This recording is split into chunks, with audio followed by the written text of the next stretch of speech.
Est-ce qu'il y a des cougars dans la salle? Je sens que je vais finir un cougar. Et sans gêne. Pas par passion, ni vocation, mais par obligation. C'est pas compliqué, je ne me reconnais pas du tout dans la génération. On dirait des iPhone 4. Ça rame, ça chauffe vite, ça ne tient plus la charge après 21 heures. Vous connaissez le TikTok qui se ressemble, ça semble? Quand j'ai assez donné, je vais arrêter de m'assembler. Je veux changer de camp. Je veux être adoptée par un petit jeune. Sans déconner. Ma génération, on dirait des appareils électroménagers fatigués. Ça fait du bruit, mais ça tourne pas. Ça clignote, mais ça démarre pas. Tu secoues un peu, ça te fait une étincelle, puis ça tombe en panne tout juste après.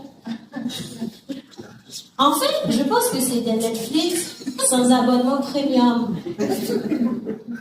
Toujours basse résolution. Et ça s'arrête en plein milieu quand ça commence à être intéressant. Ça parle plus de leur crédit hypothécaire que de leur fantasme.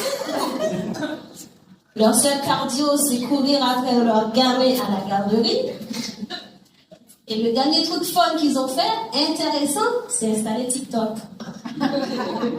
Surveiller leur ado. Récemment, j'ai eu un date avec un monsieur de 40 ans.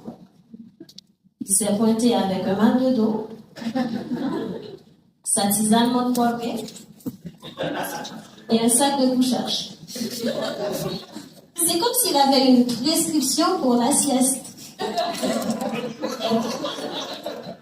Il m'a proposé un resto végétarien à 17h30.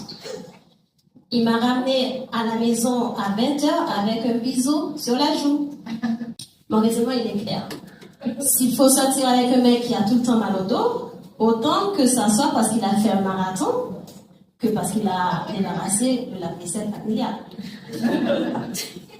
Donc, je profite de l'occasion pour faire un appel à témoins. Si tu as entre 25 et 30 ans, que tu respires bien,